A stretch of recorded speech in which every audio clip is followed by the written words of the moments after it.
Batwoman made her first comic book appearance in 2006, and as far as spin-off characters go, she's aight. She certainly has a fan base, but she's very far off from anything resembling an A-list character, so when the CW announced that they were making a show about her starring Ruby Rose, people weren't particularly impressed. And then, the trailer hit. I need you to fix his suit. The suit is literal perfection. It will be. When it fits a woman. Alright, stop. Pillow time.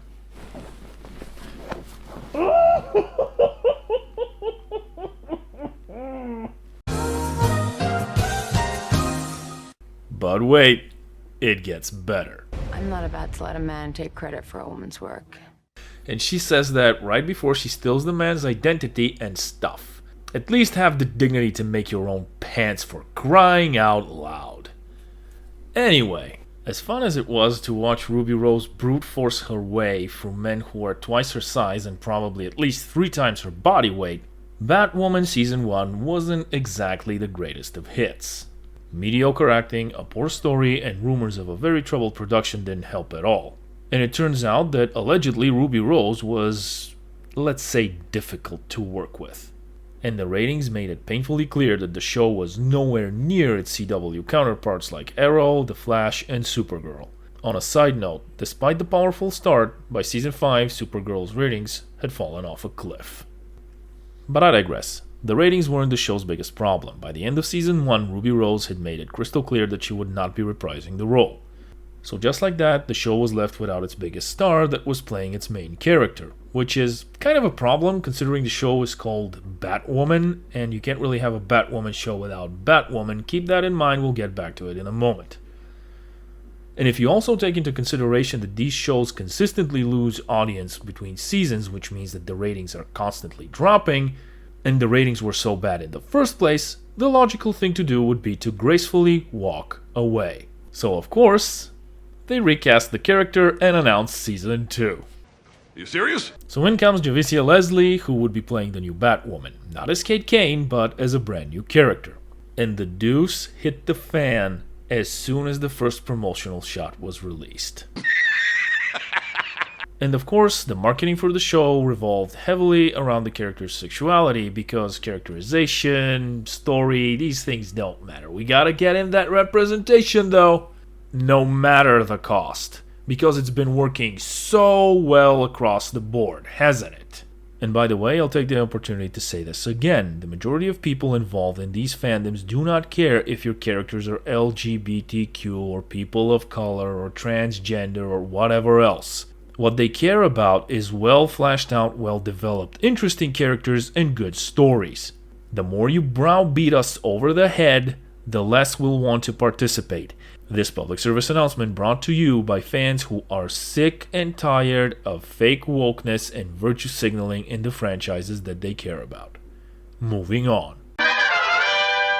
So the first episode drops, and within the first minute and a half, you already know that the character's gay, and within the first few minutes, she's got the suit that she can immediately wear. Seriously, no refitting, no adjustments whatsoever. She just puts the thing on, and it fits her perfectly.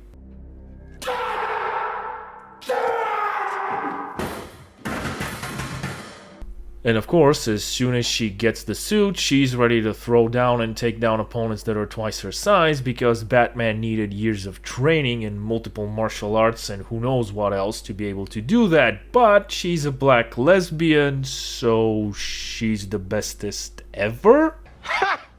Good. By the way, I'd like to point out that the creators of the show are so diverse and inclusive that as soon as they put the suit on a black woman, they put curls on the wig.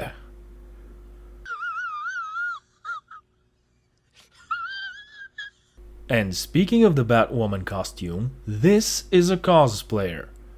When a cosplayer's got a better costume than your multi-million-dollar show, you've got a problem. And it gets worse. This is supposed to be the Batmobile, which is essentially a sports car painted matte black. And these are fan-made Batmobiles, and some of them are actually functional roadworthy cars. So again, multi-million-dollar production, random dude in his garage.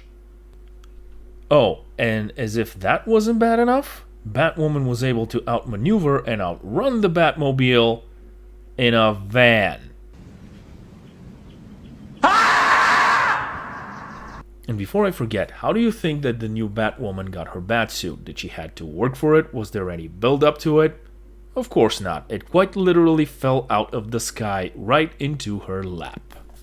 The darn thing survived the explosion and the plane crash without so much as a scratch on it, wig and all. And apparently the only thing that can pierce it is a kryptonite bullet. Get out! I had some clips ready that I was gonna play, but that's cruel and unusual punishment. If you wanna see them, feel free to do so, but I won't subject you to it. Needless to say, the acting is subpar, the story is poor, and this whole thing is a colossal waste of time. And it's not even cheesy or campy bad, you know, that kind of guilty pleasure bad that you can sit down with your friends and have fun roasting. And the abysmal ratings reflect that. So of course they renewed it for season 3. Oh! Oh, beautiful! You see, this is what happens when you go woke and play identity politics and escapist entertainment. You end up chasing away your core fan base and you're left with a bunch of people who don't watch your show but call you stunning and brave on Twitter. And now they can't even cancel it, because if they do, they're gonna be canceling a show led by a woman of color that's part of the LGBTQ community. No, what the heck, I'll laugh anyway. But the actual sad part is that a show about Batwoman could absolutely work if they had just done a decent superhero show with an interesting plot. And I won't tell you what to do with your time, but if you do decide to take the Batwoman challenge, let me know in the comments how long you lasted before you changed the channel or turned it off. I mean, seriously, they put curls on the wig. On the wig! I'll see you around. Nothing to see here, please disperse. Nothing to see here, please